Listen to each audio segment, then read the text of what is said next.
Hello, my beautiful people. Welcome again to the Black Moment. I am your host, Cornelius Coyote. You call me the Black Shrek. Hello, my beautiful people. Welcome to the Black Moment. Lady Belle, I would like to dive into your first encounter with Africa. Tell us about that journey. So when I was like 14, 13 years old, kind of like in the middle of middle school in the States, my school had announced this group trip, and it was to cities like London and Paris. And I don't know why. I had traveled before, but not like really big places. And I don't know why it had struck me so much. And so I remember taking the flyer home, and I went to my mom and I was like, I really want to go on this trip. And we were well taken care of, but we didn't have a ton of money. That was like, we were overspend on things like this. And I was like, I really want to go on this trip. And I think I was just like so annoying about it. And finally she was like, okay. She's like, we can go on a trip, but what if like we did our own thing instead? And instead of going with the school, we could go on our own trip and we could combine some sort of aspect of service. And so I was like, okay, like I'd do anything to go anywhere. And we ended up booking a trip with this program called Mothers Without Borders. And they're based out of Zambia. And so when I was 13, I went to Zambia for the first time. And that was my first encounter with Africa. And Mothers Without Borders works a lot with children in lots of different settings. So we would go to the NICU at the hospital, or we would go to a homeless shelter for young boys, or we would go to this place called the CRC, this big school. And I had lots of different experiences with these children, and I just fell in love with it. There was nothing about it that I didn't love and that I didn't gravitate towards. And I just felt myself being like, at the age of 13, like I could stay here forever. And I remember one night my mom asked me, she was like, how do you find it so easy? You just do it so easily to like jump in. She's like, wherever we get places, you just jump in and are there. And all of a sudden I see you reading books, and now you're playing tag, and now you're doing this. And she said, how do you do that? And I was like, I don't know. I was like, I just think kind of do it. When I come to Africa, my brain kind of flips a switch, and I just am there. And so that was kind of like my first experience with Africa. And now here we are. I'm 23, so exactly 10 years later, and I'm back for the fourth time. So the first time you came to Africa, where exactly was that? I was in Zambia, all over the place. Yeah. But specifically in Zambia, and then we went to Botswana and Zimbabwe after that. So I was kind of more in the southern region of Africa. And when was your first time in Ghana? My first time in Ghana, I was 16. I just turned 17, I think. And I came with a company called HXP, which we worked together on. And at the time, it was actually called HEFY, Humanitarian Experience for Youth. And I signed up with them, and I came for like a 2 to 3 week stint somewhere out near Cross. That was my first time in Ghana. And that's time in Ghana kind of inspire you to become a trip leader and come back again and again? Because I know you went to Zambia, and I've not heard a story of you going back there, even though you really love what you did there. But in one way or the other, you've been to Ghana like several years. So my experience as a kid on a trip was actually much different than most of the stories you hear. At least my experience with my kids and with other people. This was the greatest summer of my life. This was the greatest experience. No, that was not the greatest summer of my life. That was not the greatest experience. Usually I don't have a problem with getting homesick or missing home on these experiences. I just love it so much. But for some reason, the very first night of that trip, I was so homesick. Just felt like super anxious about everything. I was like, I don't know what I'm doing. I'm far away. I can't communicate with my mom. And I just kind of got put into a really rough group of kids. And there was a lot of different friend groups that had all signed up together. And I just kind of got isolated from the group.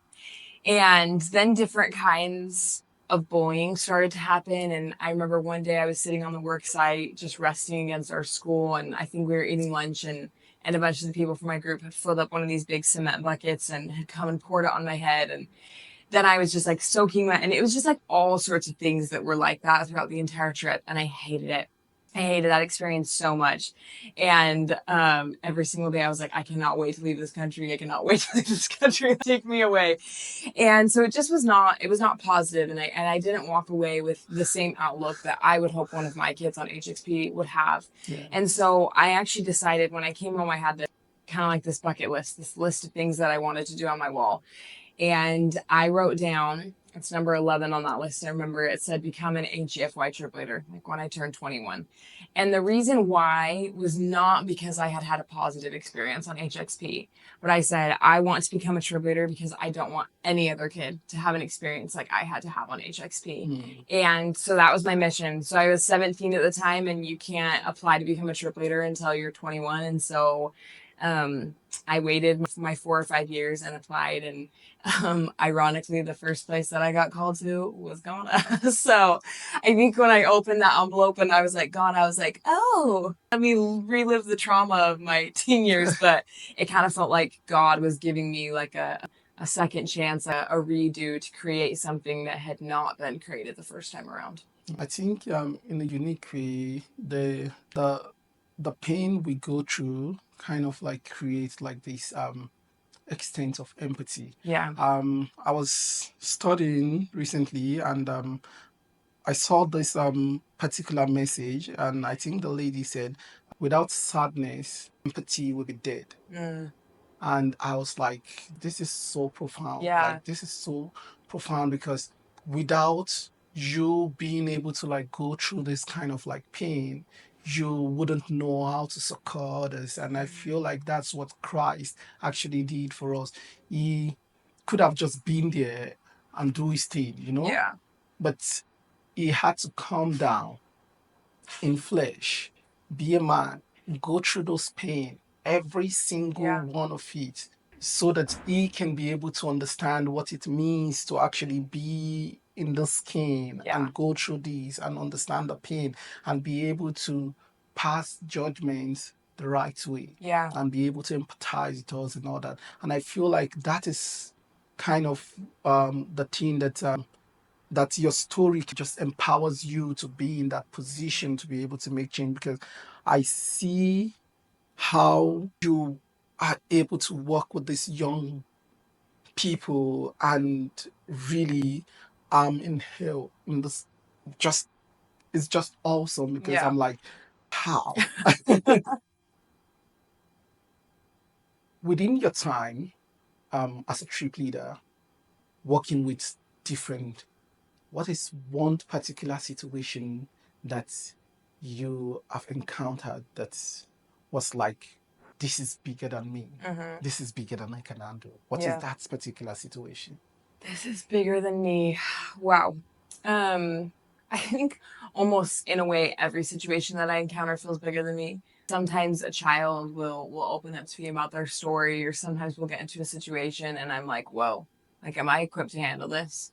And then I have to slowly go through the process of reminding myself that I'm not handling this by myself. And I had one child in particular, one teenager that comes to mind that was just struggling with so many things. Had gone through kind of a rough roundabout in high school and ended up with some bad addictions, and had decided to kind of quit those addictions right before coming on HXP. And so we're on this experience, and this person is going through the withdrawal process and is kind of in this massive perspective and mindset of self-discovery. He was going from one completely different life, and all of a sudden having to figure out what they wanted to do next. And it just kind of felt like a space where I didn't know a lot about what was going on. I didn't know a lot about how in his mind and in his way he was handling the addiction, and I didn't know how to go about solving that, and all of these things were so unknown. But I did know how to do one thing, and that was listen. And so I just started really to create a connection with this kid. He kind of felt like my soul kid. Our souls were connected. We were so similar in so many ways, and we just were able to start having these really, really good conversations. And it kind of just started out like surface level. We were just talking about life and high school and friends and families and things like that. And the more that I just talked to him and the more that I openly listened, then the more that they decided to share with me. And so the more that they shared with me, the more that I was able to learn more about the story. And I later learned that this was the first time that they were deciding to like share and open up about that. And really, in this particular case, there was nothing that I could do besides love this child. And so I listened to them and I loved them and I put a lot of effort into doing both of those things, both on the trip and after the trip. But I remember when the trip ended and I knew that this person was going to go back home. And I said, pretty much it's out of my hands. I don't live near this person and I can keep calling them and I can keep texting them and I can go visit. But if this change is actually going to happen, we're actually going to get this kid to the other side of the line. It has to come from a higher power. I have no control anymore. And so I remember saying a prayer as we were leaving in the airport. And I just said, like, I need you to take this into your hands. And I need you to mold this person the way that they need to be molded. And I watched over the next year of life in real time. I watched this kid go from where he was before HXP and completely change his life, a complete 180. And I watched them put in mission papers, and his mom texted me as they were dropping him off at the MTC. And now I talk to him through email, and now he's living a completely different life. And it wasn't because of me. All I did was listen and love him. And then I put him into God's hands, and he put himself into God's hands. And that's really when the shift came. I can love and I can listen, and sometimes that'll push people towards God. But really, at the end of the day, it's not ever me making the change. It's him. Yeah, yeah. It's not ever me making the change. It's him. I like that. And I think in a lot of cases, and this has happened to me, I beat myself up when I am really putting in so much work and I'm not kind of getting the result I wish I could get. Yeah. You know, I kind of like feel like, okay, what am I not doing right and stuff like this. And it is important that we are able to remember even within those particular moments that see, this is the Lord's work and do your best, put in the effort and leave it to him to handle, because it is going to handle it at the right time. But it is important for us to like put in that particular effort. Which of your kids have you felt like, oh, this kid's scenario just feels like mine? Yeah. Like which of your kid? Oh my gosh. Like I think about every single one of them and I just like burst with joy. I just love them. But I had that I always work like really well with the boys, but when I was in Tonga this last summer, I had one group where I felt like I wasn't connecting with the girls enough. I just wanted, not that I wasn't connecting with them, but I just wanted more time to be able to talk with them and learn about their life. And so I remember I said a prayer one night and I said, just give me opportunities tomorrow to talk to my girls. Like that's what I would like for tomorrow. And I woke up that next morning and I just had this strong impression that I should just do like a one-on-one meeting with all my girls. And I decided to call it Mom Talks. And it happened that this happened on a Sunday and all of our events got canceled. Missionary splits canceled, fireside canceled. And so once we were back from church at 11 a.m., our whole day was free. And I was like, oh my gosh, like this is such a good opportunity. And so I started pulling girls and we started calling it Mom Talks. And I think in the span of like 7 or 8 hours, I talked to like maybe 6 or 7 girls. So like an hour per conversation.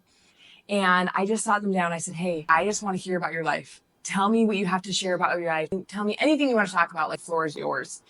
And every single time that one of these girls would start talking, it felt like I was hearing parts of my own story. And they would say, like, this is what I'm going through. And in my mind, I'd be like, oh my gosh, I went through that exact same thing. And this group would be like, yeah, I'm really struggling with this. And I'm like, oh my gosh, I really struggled with that exact same thing. Or, oh, this happened to me. And I'm like, yeah, me too. And it was just like every single thing that was happening, I was like, your mess is my mess. And like, I know how to communicate with you right now. And I know how to empathize with you and talk to you and be here with you and just listen to you. And it's probably to this day one of the coolest things on HXP that I've ever done. And we still all talk about Mom Talks. And I remember one girl in particular, we sat down and she was like, you have no idea how much of a blessing this is. I've been wanting to talk to you one-on-one like this the whole trip. I've been too afraid to come ask you. And I actually said a prayer last night and I said, Heavenly Father, I need an opportunity to talk to Belle, but I can't make it happen. So I need you to make it happen. And then everybody was talking about the fact that you're doing mom talks. And she was like, oh my gosh, like this is an answer to my prayer. And I was like, well, this is an answer to my prayer. And it just felt like this big, happy kumbaya moment. And so I feel like those were kids really where their struggles met my struggles, and we were able to talk and communicate and lift each other because of that. Wow, that's just beautiful. I I know that before you even meet these kids, you do like this all kind of, should I say, like ritual of like Yeah. just going to the temple and writing their name and praying for them. Tell me Yeah. about that. So this started with my first year at HXP. So I'm going into my third year as a trip leader. And my first year at HXP, I was living in Hawaii doing my undergrad, and I love going to the LDS temple. I love it. And so I started this ritual where I had received a list of just my kids' first names. So I didn't have their last names, just their first names. And they come on this bookmark. And I took this bookmark like everywhere with me. It was on my nightstand. It came to the temple. It came to school. And every Friday morning at like 5:36, I would go to the temple and I would perform an ordinance. And when I was leaving, I would sit there. There's a prayer roll box where people pray for each other in our temple. And I would write all of their first names by memory.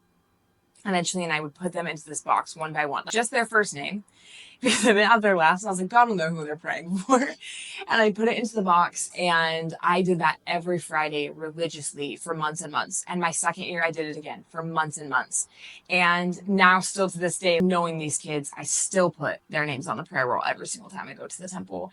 And it felt like I was connecting with these kids and caring about them and learning about them before I ever got on HXP. And when I got out to Africa and when I got out to Tonga, there would be moments with a child where they would tell me something.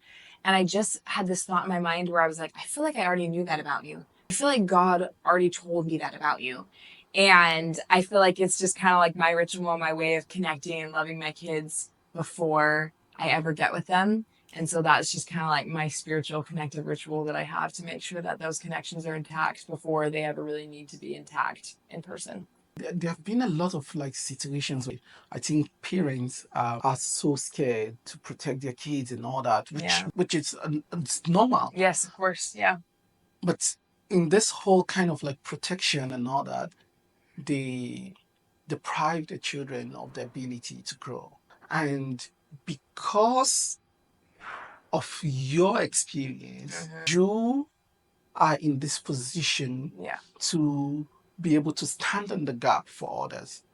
Would you say to parents that are kind of like scared, oh, maybe my kid would have a terrible experience, probably, what would you say to such a parent? Honestly, I think the risk is worth the possible reward, is what I would say.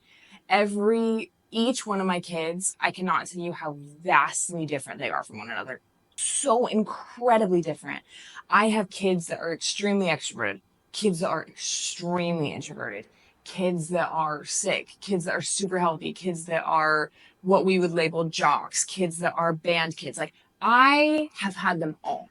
And the thing about HXP and the thing about coming on these experiences is, as a trip leader, it is kind of my co-host job to create this family dynamic. And thus far, I feel like we've been pretty successful. And we come together and we just say like, hey, listen, here's the thing. This experience is going to be unlike anything that you have done before. Everybody right now, I always tell them, you guys are all on an even playing ground. Not one single person in this room is better than another. And that includes me. And that includes my whether that's Dan or Chase or Nate or whoever. And I said, we are all starting ground zero right now. And it is your job to be a missionary and a friend to the people around you. And I just make sure at the beginning of our trips that message is very clear. And I think it's important as a parent to know that us trip leaders and us people, we are watching out for your kid and we have their best interests at heart. And so does Heavenly Father all the time. If anybody can make this trip good for them, it's Heavenly Father. And honestly, Heavenly Father doesn't even really need me to make the trip good. I just am kind of like an extra set of hands for him.